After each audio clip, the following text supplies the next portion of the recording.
Nalalaman po ba natin kung nagsasalita siya sa atin o hindi? Marami po mga tao kung minsan nagrereklamo sila, sabi nila, parang hindi ako kinakausap ng Diyos. O kaya naman dasal sila ng dasal, sabi, parang hindi sumasagot ang Diyos. But it's not true. God speaks. We only have to recognize that God speaks. God speaks, but do we hear? Ito po ang ating pagbubulay-bulay sa sandaling ito. How God speaks. Heavenly Father, we pray that you're going to be our speaker. Not your servant, but you, O God. Gamitin niyo po ang inyong lingkod na daluyan ng iyong salita para sa aming lahat. Pagpalain niyo po ang inyong mga anak. Sit on your throne of power. Let your glory shine in our midst. Bayaan niyo, Panginoon, na kayo po ang makita namin, marinig, mayakap. Kayo ang aming masundan. At sa pagsasalita niyo, Panginoon, nawa, makilala namin ang inyong tinig at kami sumunod. Sa ngalan ni Jesus, aming itinataboy ang anumang gawa ng kaaway o presensya ng mga masasamang espiritu at pagtatangka nila na agawin ang mayamang salita ng Diyos mula sa aming puso. At ang aming dalangin, banal na espiritu, kayo po ang siyang manahan sa amin. Puspusin niyo kami, bigyan niyo kami ng kakayahan na maarok ang lalim ng salita ng Diyos. Panginoon, mangusap po kayo sa simpleng paraan na hindi lang namin maiintindihan kundi maisa sa pamuhay. Kayo po ang siyang manguna. Sa pangalan ni Jesus, ito po ang aming hiling. Siya nawa. Paano po ba nagsasalita? Paano po ba nagpapahiwatig ang Diyos?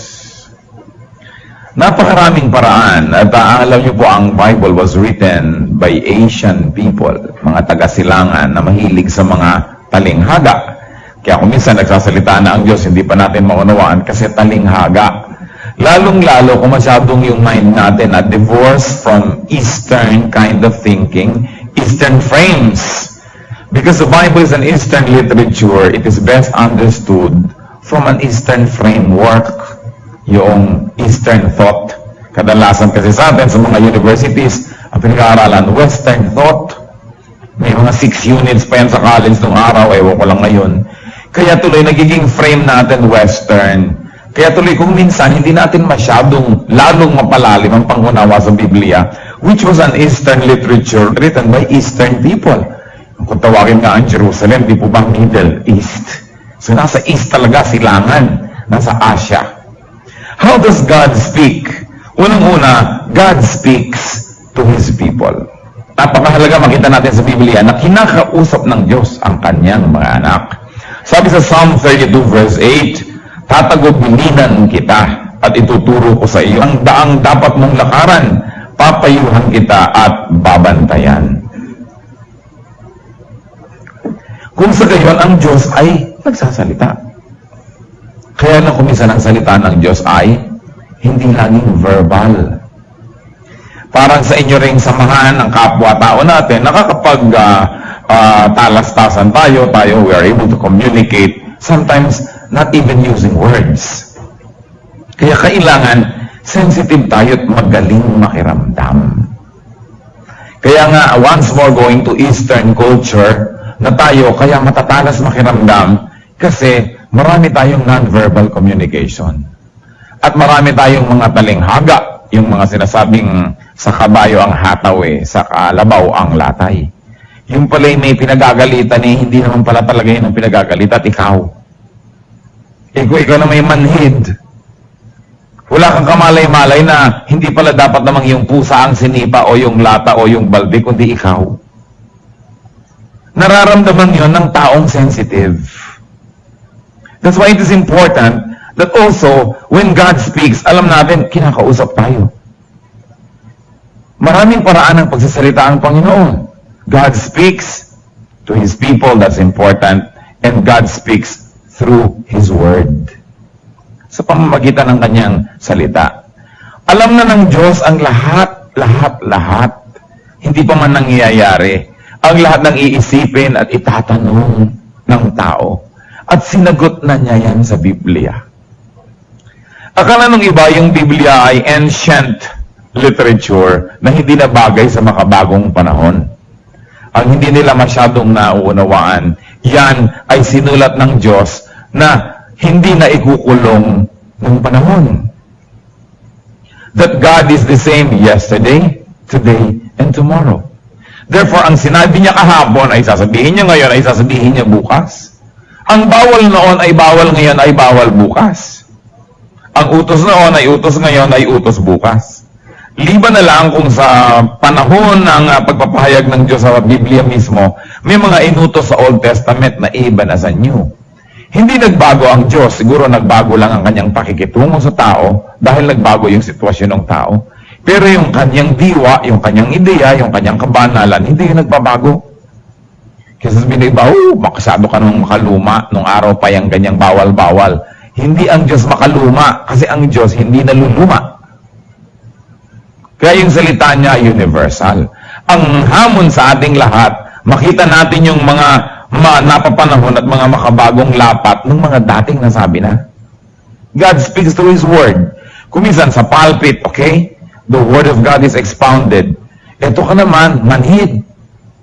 Sabi mo, ay salamat, sinasabi ng pastor. Say it, amen, amen, para madinig niya.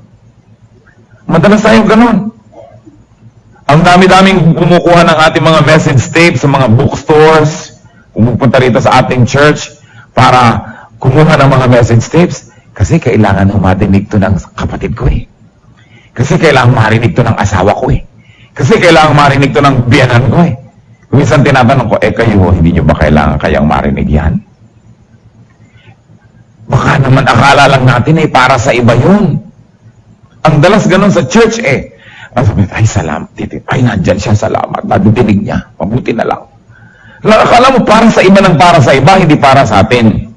Ang salita ng Diyos, para sa ating lahat. Kasi kung din para sa inyo, hindi na lang kayo dapat dumating. Ano kayo, asheret lamang? Na, pasok kayo, pero lagi kayo nasa pinto't hindi pumapasok. Dapat, lahat tayo, nakikinabang sa salita ng Diyos. Kung minsan, anong message? Ganun, ay, dadaling ko ang biyanan ko. But the Word of God is not only for your biyanan, but for all of us. Iba-iba lang po ang lapat, iba-iba lang yung lalim ng application sa ating buhay. Pero hindi pwedeng hindi para sa inyo yung message sa isang araw. Kaya sabihin natin, ano bang message? Ay, ayoko ng topic na yan. Pag ang Diyos nagsasalita sa atin, ibig sabihin, yung gusto niya ang dapat masunod. Total, siya ang nakaalam kung ano ang dapat. God speaks through His Word. Kung sinasabi yung hindi yata ako kinakausap ng Diyos, siguro hindi kayo nagbabasa ng Biblia. Siguro hindi tayo nagbabasa enough. O nagbabasa tayo pero laging, ay, inonote ko ito para sa biyanan ko ito, para sa kaibigan ko ito. Laging kala mo para sa iba. 2 Timothy 3:16-17, lahat ng kasulatan ay kinasihan ng Diyos at mapakikinabangan sa pagtuturo, pagsaway, at pagsasanay sa katuwiran upang ang lingkod ng Diyos ay lubusang mahanda sa mabubuting gawa. Lahat daw yan ay kinasihan ng Diyos. At kung kinasihan ng Diyos, binigyan niya ng pagpapala and anointing, it is good for all of us. God speaks through His Word and God speaks through people. Mahalaga din natin makita yon. Ang pinag-uusapan pa rin natin yung una, that God speaks to His people. How? Through His Word. At pangalawa, through people. Sa Biblia, alam natin marami mga prophets. Ginamit ng Panginoon na magsalita sa Israel, sa buong daigdig. Sasabihin ng Panginoon, eto ang aking mga iniisip tungkol sa inyo. Sabihin mo ito sa mga tao. So may mga prophet, may mga pinipili ang Diyos na ipapahayag niya sa kanya yung salita, tapos siya naman ang magsasalita sa mga tao at sasabihin, ito ang kalooban ng Diyos. Ito ang sabi ng Diyos. Kaya madalas yung mga prophet sasabihin nila, matapos silang magsabi ng maraming bagay, halimbawa nananaway sila o nagagalit o nang i-encourage, ang ending at yan ang salita ng Diyos. That says the Lord. Pero syempre, kailangan namang ipagtanggol natin ang ating mga sarili sa ating mga kuminsan ay mga ilusyon na prophet tayo. O kaya, sabi niya, prophet siya. Tuwing nagsasalita siya, alam mo, kinausap ako ng Diyos. At sabi sa akin, ito.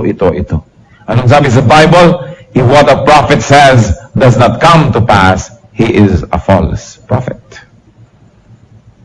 Kailangan yung prophet 100% right. Pag 99% lang, hindi siya prophet. Baka naman binangungot ka lang, sister, at sa iyong bangungot ay napagkamalan mo ang sarili mong prophet. Kasi nagmintis. Pag nagmintis, di hindi prophet. Mabuti pa sabihin mo, meron akong conviction. At baka nagkamali lang ng conviction. Pero sabihin mo, kinausap ako ng Diyos. At sabi sa akin ng Diyos ganito. Tapos mali pala. Di hit and miss pala ang Diyos. So, God speaks through people, but through real prophets.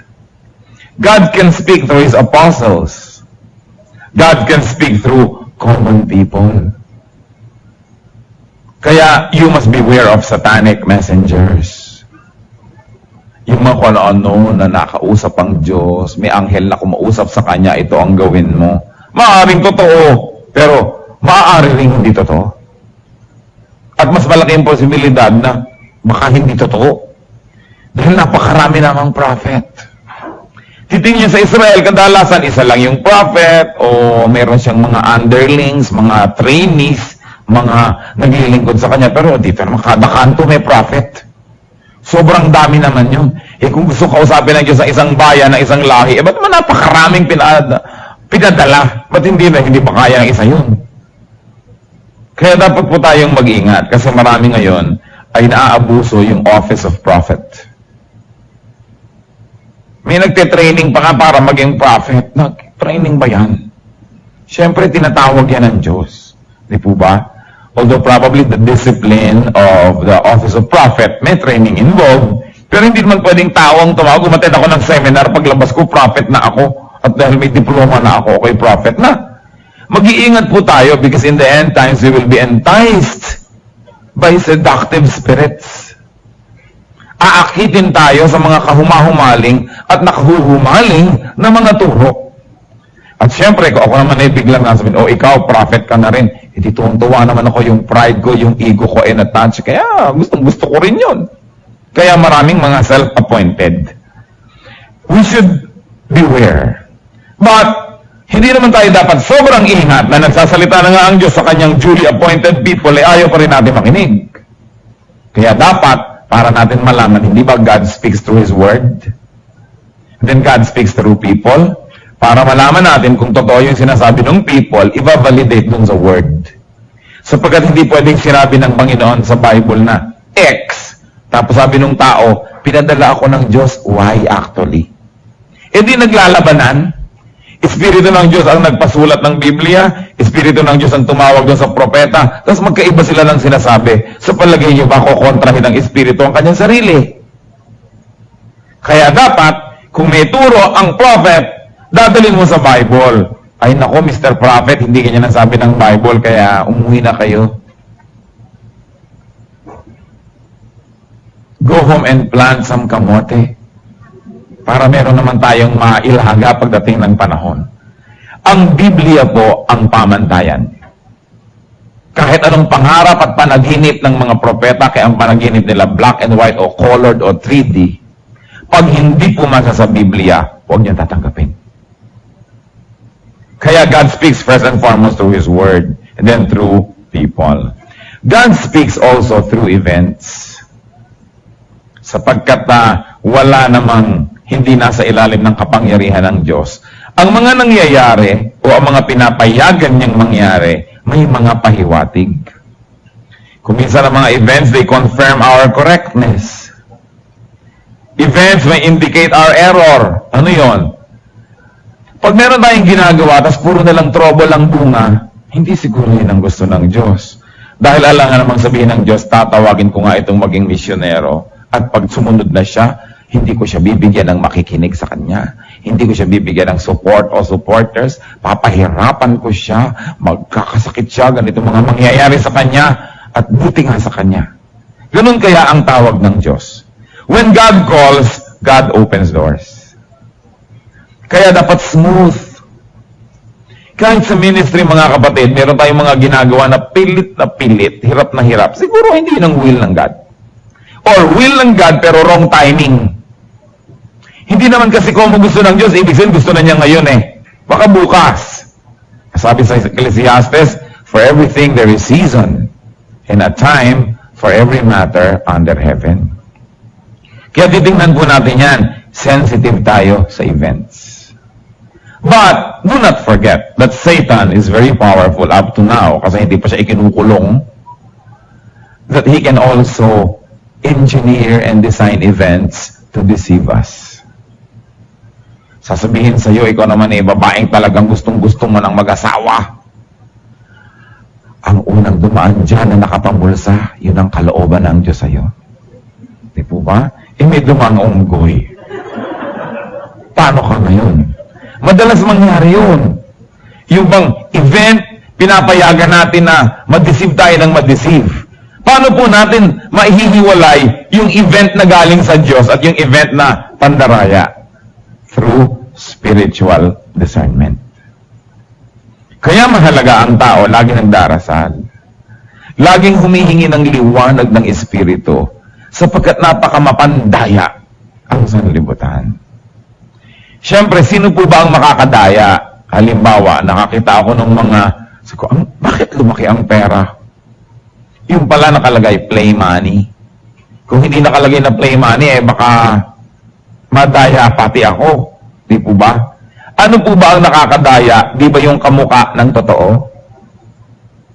Pag nakakita ba kayo halimbawa ng play money na 1,000 pesos na kulay dilaw, hindi kayo madadaya nun. O korting bilog. Hindi kayo madadaya. Nakakadaya dahil kamukha ng totoo. Therefore, ang lahat ng pandaraya ng kaaway, kamukha ng totoo. Kaya na pagkakamala ng iba, na totoo.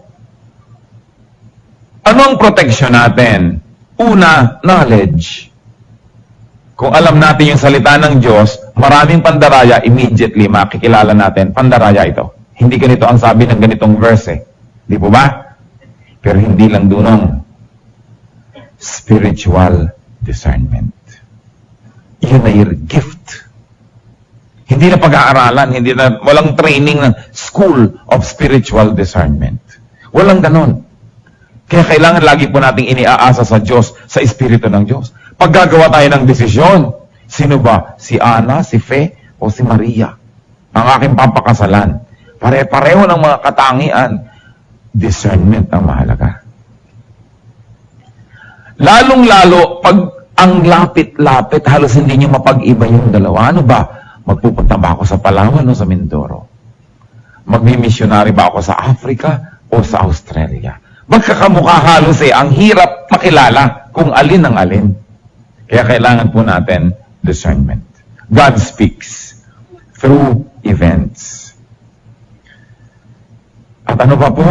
God speaks to us tulad ng binanggit na through the Holy Spirit. God is Holy Spirit. Holy Spirit is God. At yung ministration niya sa atin, discernment, knowledge, intelligence, lahat yan nagmumula sa Espiritu. Sabi sa John 14:26, ngunit ang mga aliw, ang Espiritu Santo, na siyang susuguin ng Ama sa aking pangalan, ang magtuturo sa inyo ng lahat ng bagay at magpapaalala sa lahat ng sinabi ko sa inyo. So, dalawang mahalagang ministries ng Holy Spirit, magpapaalala ng lahat ng sinabi ng Panginoong Hesus. Kaya pagka meron tayong parang teaching na nadidinig at hindi naman yun ang sinabi ng Panginoong Hesus, ministry ng Holy Spirit na magsabi sa inyo, fake yan. Hindi yan galing sa anak, Diyos anak. Huwag kang susunod dyan. O kaya sasabihin sa atin, oo, mukhang totoo. Kasi 30% totoo. At ito yung mga totoo. Pero ito yung 70% na wrong. Mahalaga ang ministry ng Holy Spirit sa ating buhay.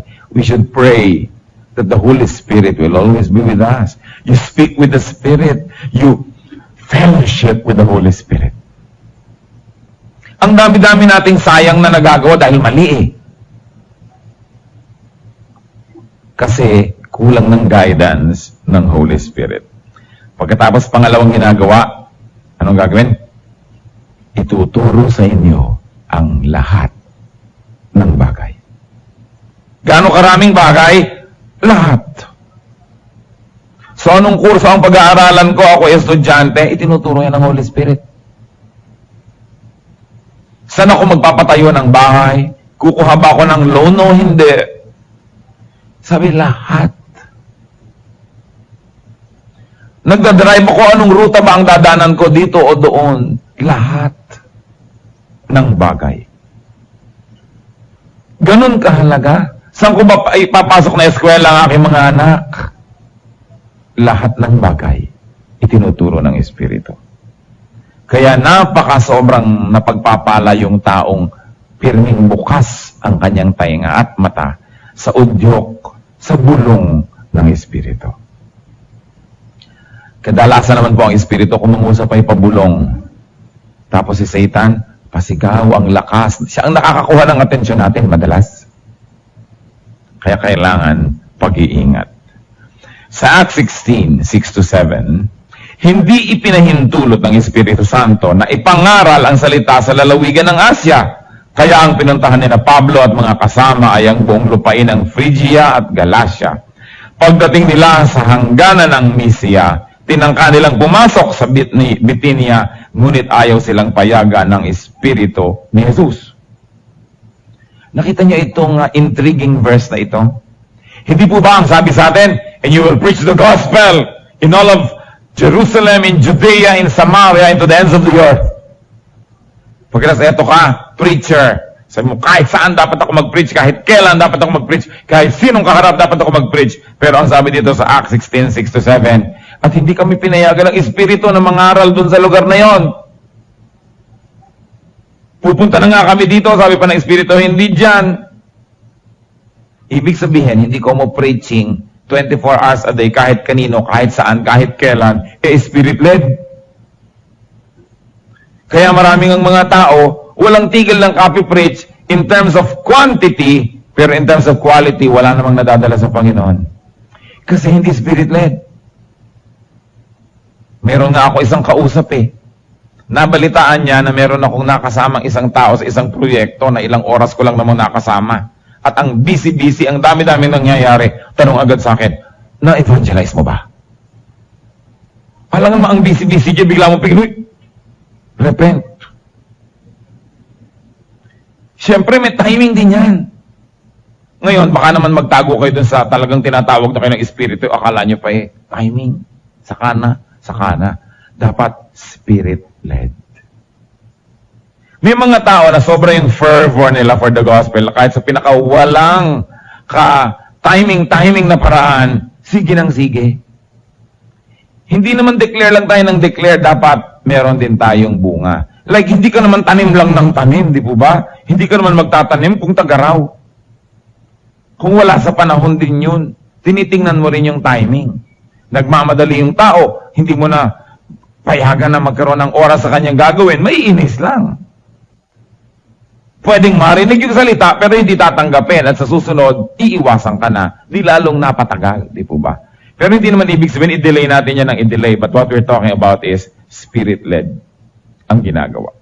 Hindi lahat ng gawang mabuti ay mabuting gawin, sapagkat ang mabuting gawa ay meron ding mabuting timing. Timing is nearly as important as the act itself. Kaya mahalaga yon. Even sa pagre-rebuke, may timing ang rebuke. Hindi ka nalang rebuke ng rebuke. Tumetsyempo ka. Tulad din yan ng mga anak na hihingi ng dagdag na allowance. Tumetsyempo. Hindi na lang basta-basta dahil baka ka ma-refuse. So, God speaks to us through the Holy Spirit. And God speaks to us through many other channels. Dahil ang Diyos ay Diyos, hindi pwedeng lagyan ng hangganan ang kanyang mga pamamaraan. Kaya sa Bible nga pati donkey nagsalita Nagsalita ang donkey. Sabi niya, bakit mo ba ako ginaganyan? Sapagkat yung donkey na sinasakyan ni Balaam, si Balaam kasi pupunta siya para bigyan niya ng sumpa ang Israel.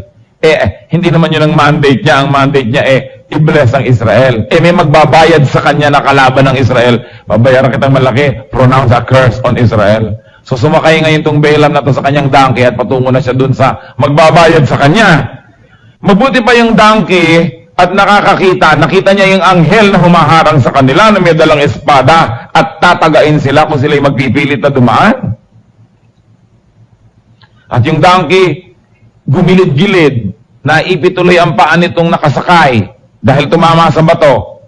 Pinalo niya. Yung donkey ngayon, ayaw tumuloy, pinalo na naman niya.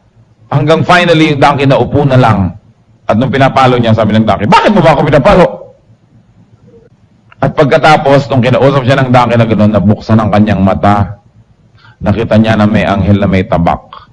At siya nanlumo, yung pala'y tatagain na sila kung sila'y napalapit pa. Alam niyo ba na sa ating buhay hanggang ngayon may mga anghel? Ang anghel ay hindi makaluma, uso pa rin yan. Tulad ng Diyos.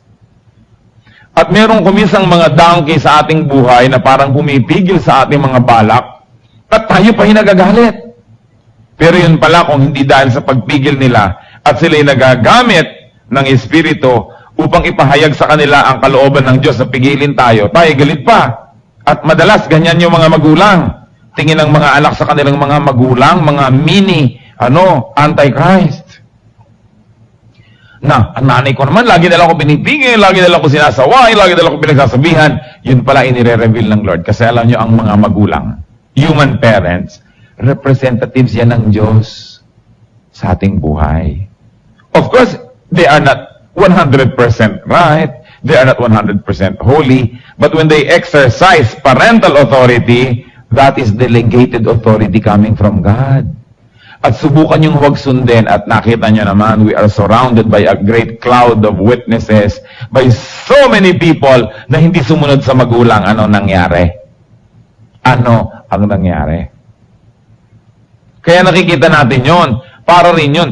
Kung ang Diyos nagsasalita at nagpapakita doon sa buriko o sa donkey, di lalo na sa mga magulang na binigyan niya ng authority, dinilegata niya na alagaan, turuan ng mga anak. Di siyempre may kasamang authority yun.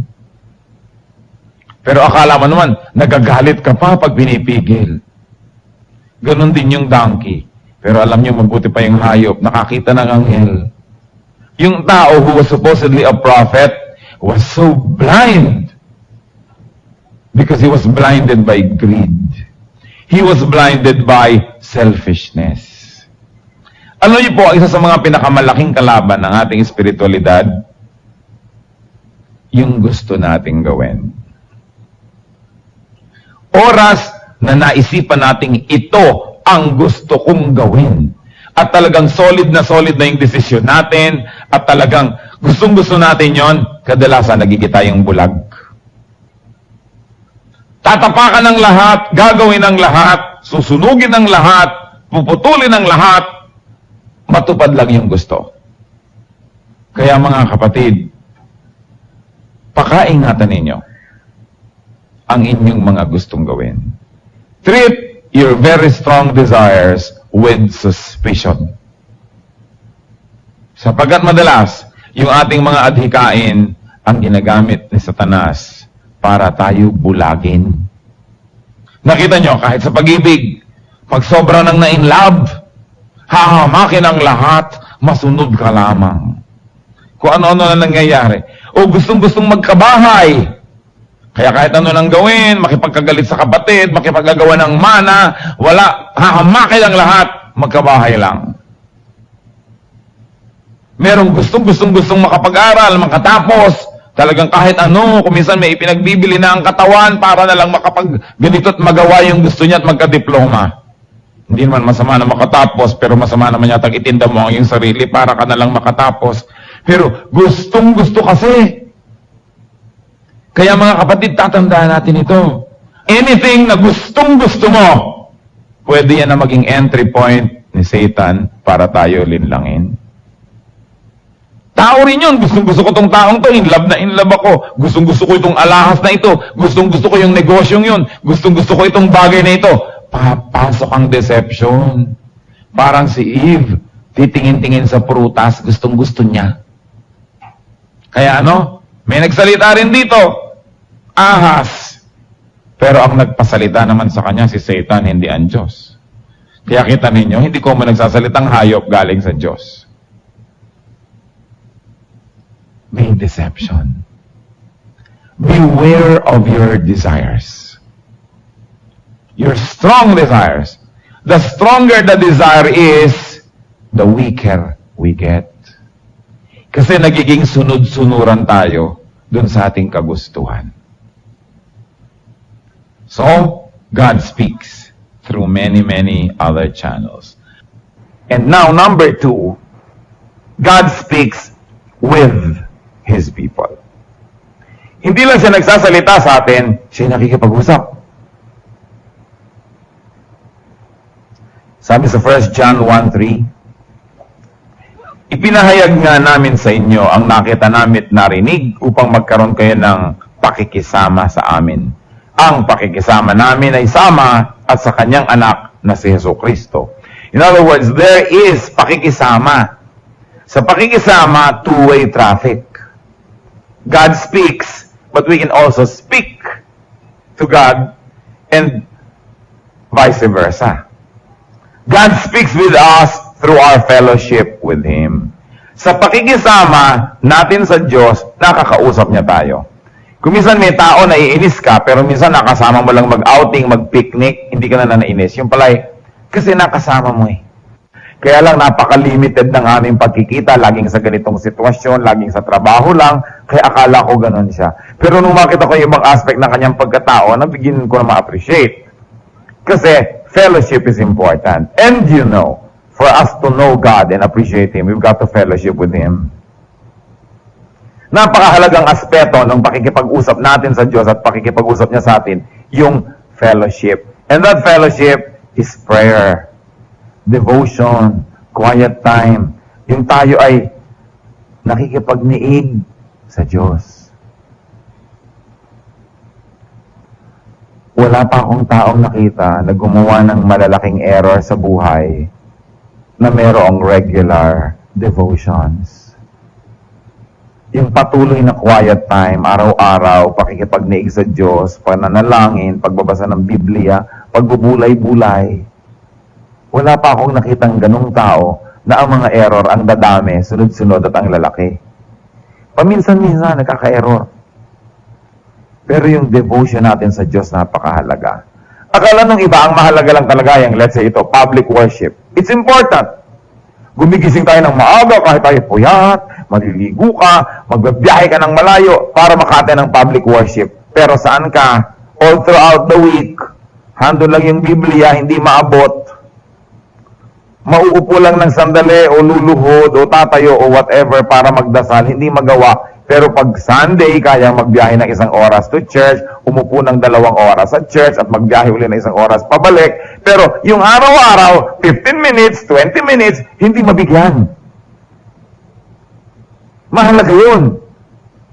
Fellowship with God. So God speaks with His people when His people fellowship with Him. And God speaks with us as a friend and companion. Ano pa nang sabi sa John 15:15? Hindi ko na kayo tatawaging alipin pagkat hindi alam ng alipin ang gawain ng kanyang Panginoon.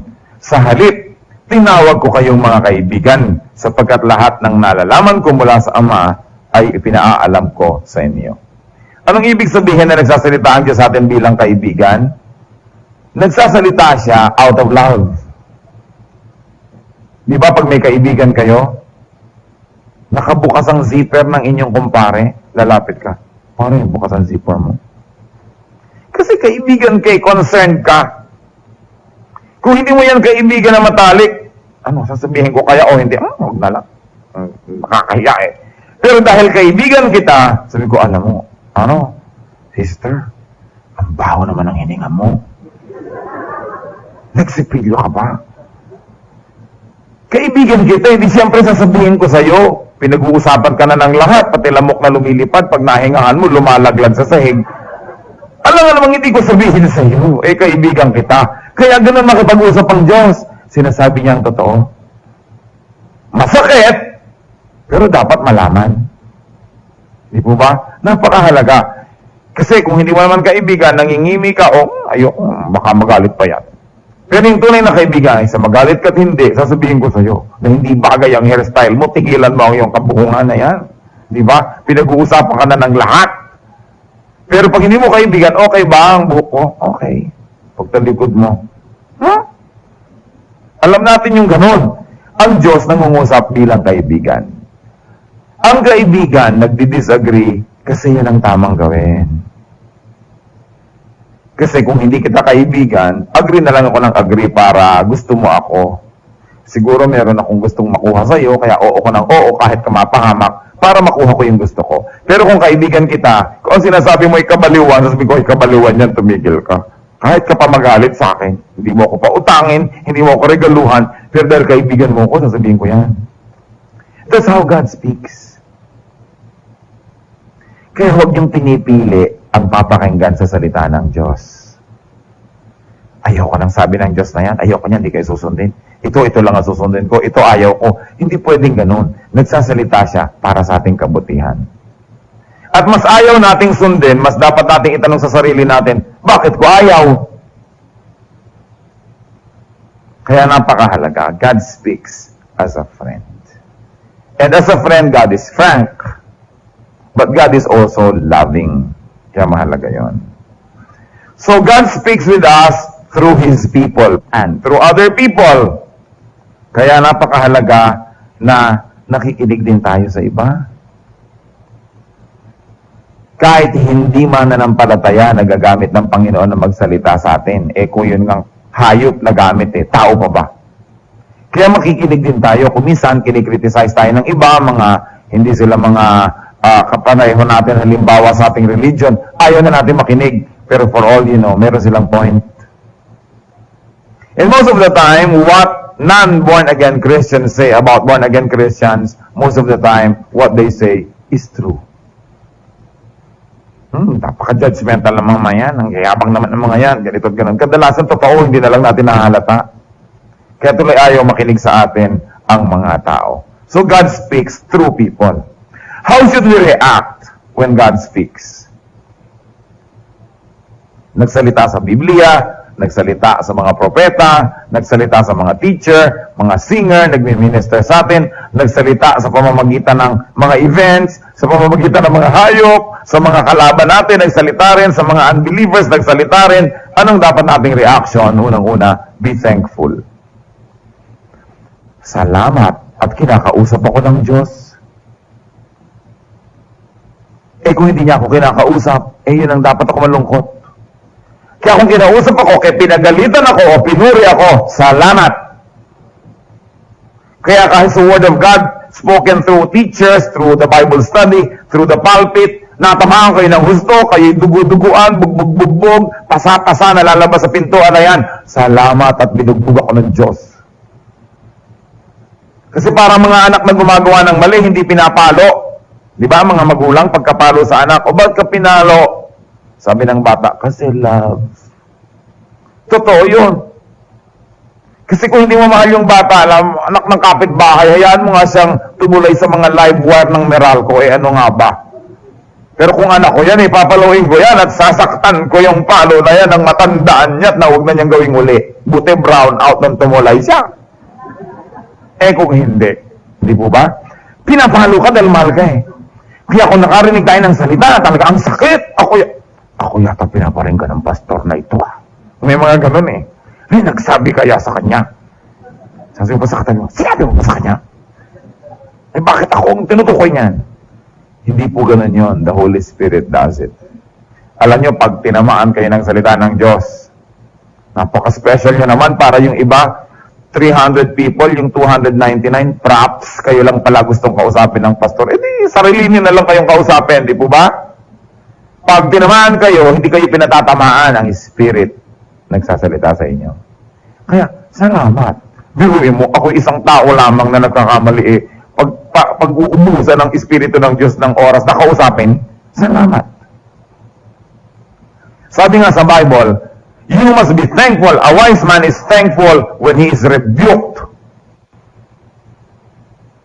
Pag nasabihan kang ang pangit naman ang kulay ng damit mo, hindi bagay sa'yo. Talaga? Thank you for telling me, Hindi, git ka lang. Wala kang pake. Hindi mo ako malaman. Yung mga sagot yan ng mga hindi wise. At alam nyo yung Tagalog sa hindi wise, di ba? Pero pag matalino, napintasan mo, talaga? Thank you, Mananalamin ka ulit dahil baka nainggit lang. Di ba? So, titingnan nyo, may point yata siya, hindi nga yata bagay. So, salamat. Ang taong matalino, nagpapasalamat pag kinokorekt. Ibig sabihin, may concern sa'yo. Kasi kung walang concern, hindi na lang kita i-correct. Bahala kang magkalat sa buhay mo. Be thankful.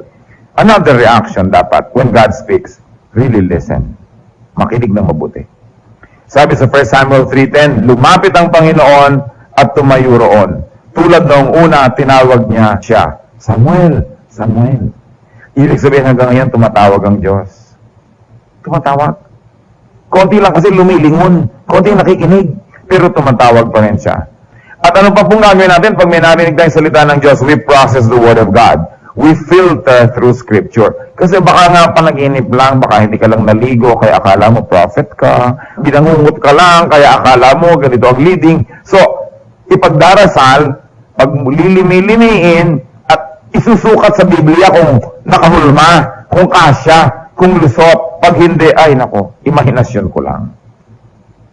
We should process yung sinasabi nating salita ng Diyos.